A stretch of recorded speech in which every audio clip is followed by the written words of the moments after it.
Hello students, welcome back to Rudra foundation English की classes. और आज है हमारा डे 8 में हम लोग क्या डिस्कस करेंगे, कल के आगे हम लोग डिस्कस करेंगे। आगे अब आपको बताते हैं कि वो जो हमने अलग तरह के टेंसेस पढ़े थे उनके भी कुछ फॉर्म होते हैं। अब उनके भी कुछ फॉर्म होते हैं और वो कौन से फॉर्म होते हैं, वो तीन मेन फॉर्म होते हैं। एक होता है अफर्मेटिव, एक होता है नेगेटिव और एक होता है इंटेरोगेटिव। अब तुम लोग कहोगे अरे यार अब इतने सारे फॉर्म आ गए। देखिए ये सब कुछ नहीं होता। अफर्मेटिव क्या होता है? अफर्मेटिव होता है पॉजिटिव। अफर्मेटिव मतलब सकारात्मक सेंटेंसेस, मतलब जिस सेंटेंस में ना या ये इस तरह के शब्द नहीं आएंगे वो अफर्मेटिव। अभी तक जितने भी हमने सेंटेंस पढ़े बनाना वो सब अफर्मेटिव पढ़े थे हमने। अभी तक अफर्मेटिव सारे पढ़ लिए हैं अब तुम लोग करोगे कि अब फिर नेगेटिव क्या होता है? नेगेटिव होते हैं नकारात्मक, जिसमें ना जुड़ जाए वो नेगेटिव।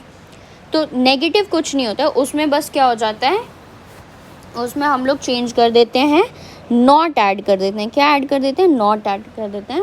पेन का कलर चेंज कर ले रही मैं, दिख नहीं रहा होगा। तो यहाँ पर हम लोग नेगेटिव में क्या ऐड कर देते हैं? नॉट ऐड कर देते हैं। क्या? नॉट ऐड कर देते हैं। इन सब में नॉट ऐड कर दो। किसके बाद नॉट ऐड करते हैं? हेल्पिंग वर्ब के बाद। किसके बाद? हेल्पिंग वर्ब के बाद। अब तुम लोग कहोगे सिंपल में तो हेल्पिंग वर्ब ही नहीं होती, तो सिंपल में मेन वर्ब के बाद ऐड, मेन वर्ब से पहले ऐड कर देते हैं। आपको ऐड बस मेन वर्ब से पहले करना होता है और हेल्पिंग वर्ब के बाद। जैसे यहाँ पर अगर आई हैव अ कार, मतलब मेरे पास गाड़ी है, हो जाएगा I don't have a car. Don't क्यों लगाया? क्योंकि सिर्फ हैव नॉट नहीं लिख सकते थे, मेरे पास गाड़ी नहीं है, I don't have a car. तो यहाँ पर क्रिया हमारे पास क्या हो गई? क्रिया हो गई हैव, डोंट हैव हो गई। क्रिया हो गई don't plus have which is don't have क्रिया हो गई। फिर उसके बाद नीचे देखो, नीचे है you are playing football now. तो आर प्लेइंग फुटबॉल नाउ को नेगेटिव में लिखना है। इसका मतलब क्या हो? You are playing football now, तुम अभी फुटबॉल खेल रहे हो। इसको मैं अगर बोलूँ तुम अभी फुटबॉल खेल नहीं रहे हो, तो ये हो जाएगा you are not playing football now, मतलब तुम अभी फुटबॉल नहीं खेल रहे हो। तो बस नॉट लगा दिया हमने। फिर वैसे ही आओ और नीचे आते हैं, और नीचे है प्रेजेंट परफेक्ट। अब present perfect they have been there, मतलब वो लोग वहाँ गए हैं। तो इसको हम लोग क्या कर देंगे? हैव और बीन के बीच में हमने क्या जोड़ दिया? नॉट जोड़ दिया। क्या जोड़ दिया? नॉट जोड़ दिया। तो ये हो गया they have not been there. फिर उसके बाद आ जाओ, प्रेजेंट परफेक्ट के बाद आ जाओ।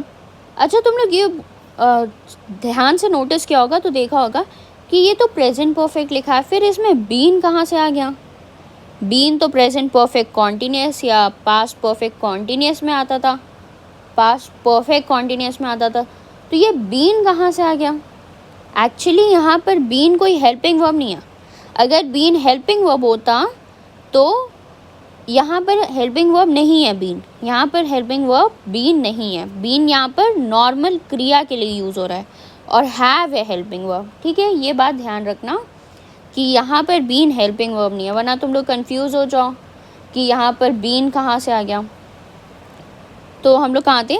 दे हैव नॉट बीन देयर, इसीलिए हम लोगों ने हैव हेल्पिंग वर्ब है और बीन मेन वर्ब है, उसके बीच में नॉट डाला, तो ये हो गया negative.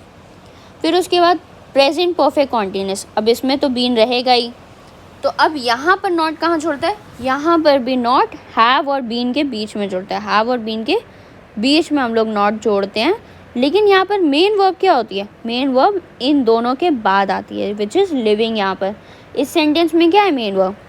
I have been living here, मतलब मैं यहाँ रह रहा हूँ, तो हैव बीन लिविंग हेयर। तो यहाँ पर लिविंग क्या है? लिविंग है हमारा वर्ब का आईएनजी फॉर्म, और हैव बीन क्या है?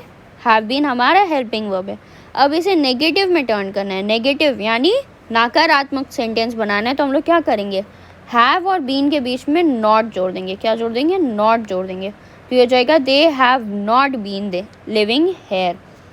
अब यहाँ पर देख लो कि तुम लोगों को लग रहा होगा कि नॉट तो पूरा पूरा लिखा ही नहीं हैव के साथ।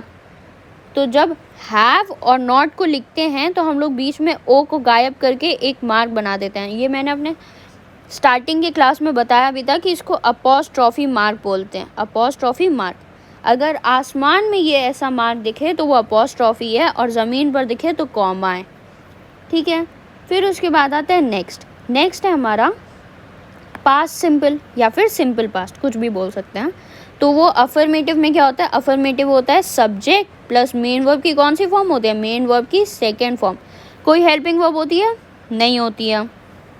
तो यहाँ पर है I lived in London, I lived in London. तो अब हम लोग इसे क्या करेंगे, I did not live in London कर देंगे, डिड नॉट ऐड कर देंगे, क्योंकि हमारे पास यहाँ पर कोई हेल्पिंग वर्ब नहीं है। अब जो सिंपल सेंटेंस होते हैं उसमें कोई हेल्पिंग वर्ब तो होती नहीं है।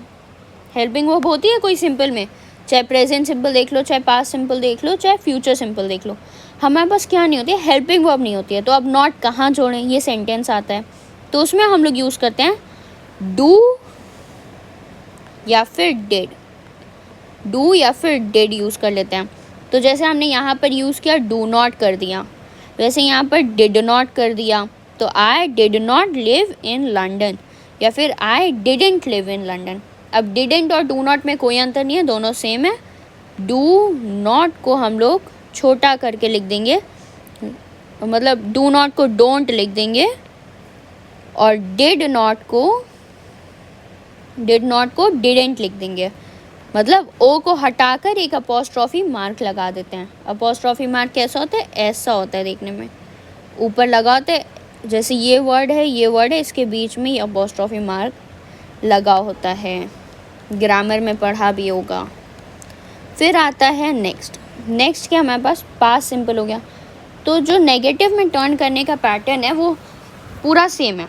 जैसे मैंने प्रेजेंट के पॉजिटिव यानी अफर्मेटिव को नेगेटिव में टर्न किया, वैसे ही मैं पास्ट के भी वैसे करूँगी, सेम टू सेम रहेगा। एक बार देख लेते हैं, एग्जाम्पल से देख लेते हैं। Past continuous I was playing, तो ये नेगेटिव में क्या हो जाएगा, I was not playing. He had worked, ये हो जाएगा he had not worked, he had not worked. He had been watching TV, अब मैंने बताया था हैव और बीन के बीच में आ रहा था नॉट, तो यहाँ पर हैड और बीन के बीच में आएगा I had not been watching. I will come, I will not come, I will not come. अब हमें पता है फ्यूचर में हमारे पास हेल्पिंग वर्ब आ जाती है। फ्यूचर में हेल्पिंग वर्ब क्या होती है, विल आ जाता है। फ्यूचर में विल होता है, तो हमें डू या फिर डिड लगाने की ज़रूरत नहीं होती, डू डिड लगाने की ज़रूरत नहीं होती, वरना तुम लोग को फ्यूचर में लगा देते हैं डू। नहीं, फ्यूचर में कुछ नहीं लगाना क्योंकि विल है। तो आई विल कम हो जाएगा, आई विल नॉट कम। फिर क्या हो जाएगा, फिर I will be playing basketball हो जाएगा, I won't be playing basketball. अब तुम लोग कह रहे हो अब ये वोंट क्या बल्ला है, वोंट तो हमने पढ़ा ही नहीं, वोंट थोड़ा डिफिकल्ट लग रहा है सुनने में, तो इसको लिख देते हैं आई will not be playing. Will not को हम लोग क्या लिखते हैं, विल नॉट को वोंट लिखते हैं, विल नॉट को वोंट लिखते हैं। ये बहुत इजी है, बस थोड़ा ध्यान के दोगे तो समझ में आ जाएगा। पैटर्न ऑलमोस्ट सेम है, जैसे हैड नॉट को हैडेंट लिखते थे, डू नॉट को डोंट लिखते थे, डिड नॉट को डिडेंट लिखते थे, वॉज नॉट को वॉजेंट लिखते थे, वैसे ही विल नॉट को वोंट लिखते हैं। फिर आ जाता है future perfect, I will have finished, ये हो जाएगा I will have not finished. Will और हैव के बीच में लगा ना नॉट। फिर I will have been starting, I will not have been starting, फिर विल और हैव के बीच में लगा, ठीक है। तो ये हो गए नेगेटिव सेंटेंसेस। अब इंटेरोगेटिव थोड़ा डिफिकल्ट हो जाता है, इंटेरोगेटिव में थोड़ा क्या काफ़ी चेंज हो जाता है। नेगेटिव में तो सिर्फ नॉट लगाना था, इसलिए इंटेरोगेटिव यानी प्रश्नवाचक संख्याएं हम लोग कब करेंगे, हम लोग कल करेंगे। तो सबसे पहले हम लोग डिस्कस कर लेते हैं अपना होमवर्क। होमवर्क क्या है, होमवर्क सिर्फ इतना है, आप लोगों को जितने भी मैंने अब्रीविएशंस पढ़ाएं, अब्रीविएशंस मतलब जितने भी शॉर्ट कट्स पढ़ाए हैं वो सब पढ़ कर आने हैं। कुछ मैं लिख देती हूँ जो मुझे याद है कि मैंने पढ़ाए हैं। आई एम को क्या लिखते हैं, विल नॉट को क्या लिखते हैं? हैव। नॉट को क्या लिखते हैं?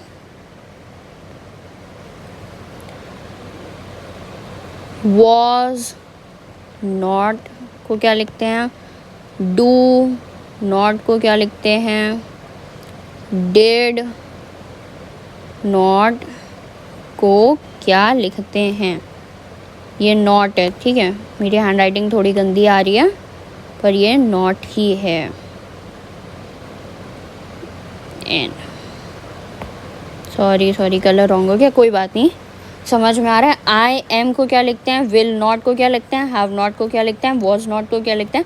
डू नॉट को क्या लिखते हैं? और डिड नॉट को क्या लिखते हैं? कितने? 1 2 3 4 5 6, ये 6 आपको अपने कमेंट बॉक्स में बताने हैं कि इसका आंसर क्या होगा। बस आज के लिए ही इतना ही। Thank you, bye bye.